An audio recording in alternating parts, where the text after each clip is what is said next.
Hello, I'm Daniel Szabo, and this is the Thursday reading. Peter Morris, Chapter 7. He liked the sound of it. The meaning was unclear, but it did not matter.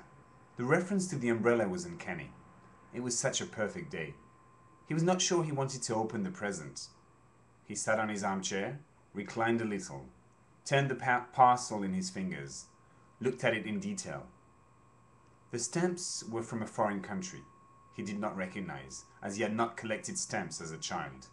They had been glued onto the envelope. Most likely the parcel had not come through the post, but had been deposited directly into his letterbox. He finally gave in and carefully unwrapped the mysterious packets. He did not try to guess what it was, as only people who are used to getting presents do that. He did not even notice the bookish shape of it. It was a book. Peter Morris was not very interested in books. He liked words, sentences, lines. When he read poetry, he only looked for a good line. When he read a novel, he looked for words that played well together. Just like with his paintings, he rarely finished books. He opened the book at random and read the following words. Slowly, lovingly, an elderly friend with a broken nose wiped my windshield. That was a good sentence. A short moment of joy somewhat similar to the one he had just experienced in the soft rain. Without knowing anything about the story, he could feel the melancholy of the old man with a broken nose whose job was to wash windscreens and maybe fill up the tank. Had he been doing that all his life? How could he do that lovingly? Did the person on the other side of the windscreen care?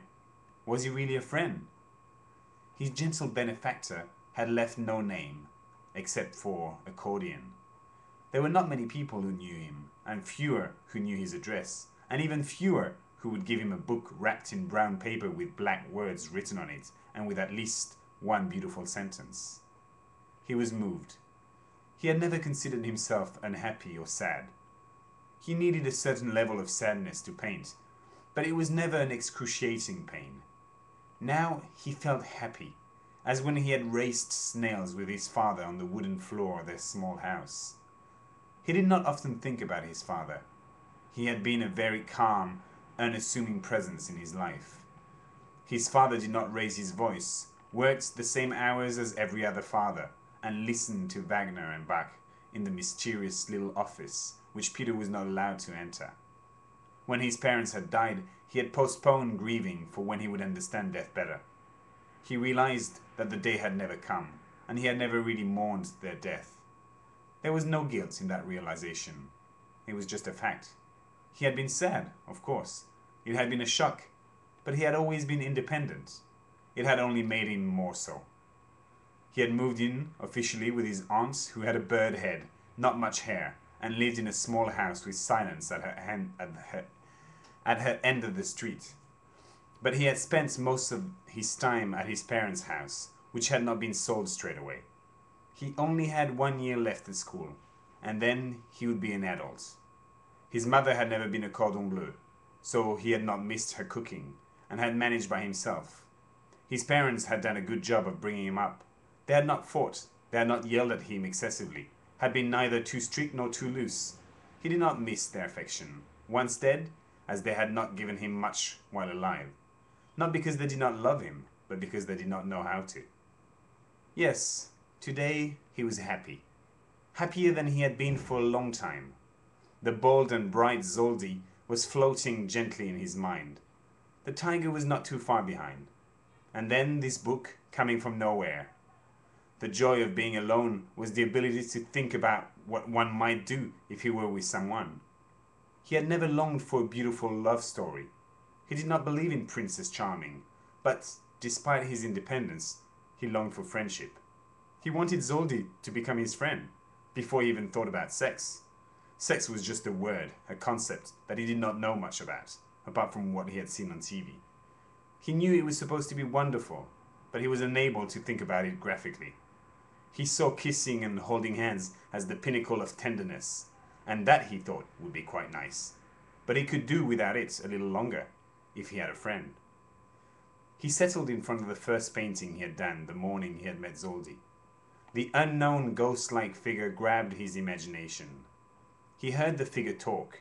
She had a gentle, deep voice, a little coarse, a kind of female version of Tom Waits. She did not talk about alcohol or love, though. She pronounced the words freedom, elderly friend, lovingly, as though they were clues to elucidate. It was not the first time Peter Morris had had a conversation with one of his paintings. He often asked his rocks if they wanted a bit more brown or a shade of black, his seas if they were not a drop too calm, and his skies if they did not feel like crying. He told them about the conversations he had not jumped in at work, or the black and white film he had just seen. Their answers were usually indistinct and not particularly epiphanic, but they were the answers of the normal everyday life he sometimes wished to live.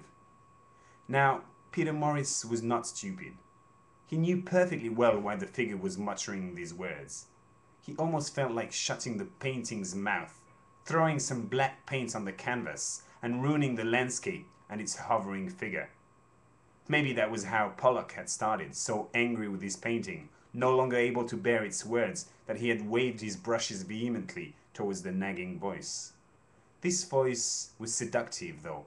It sounded like a lick on the neck, a bite on the chest, and that probably added to his solitude. And he thought he was perfectly happy just minutes before. Now he felt the anger rise. Why was he so awkward, uneasy, bear-like? Why couldn't he be talking to real people instead of rocks and seascapes? Instead of Pollockicizing his painting, he chose to leave his workshop and slam the door like he never did, as he had no one to argue with or to impress with his violence. He went out and slammed the front door as well. Maybe he did want to impress his paintings after all, show them who the boss was. He was their creator, and he had no patience for their cruel little games. He heard laughter. Not the kind his paintings gave, not as sensual as the voice of the figure, but full of life and mischievousness, exactly what he lacked.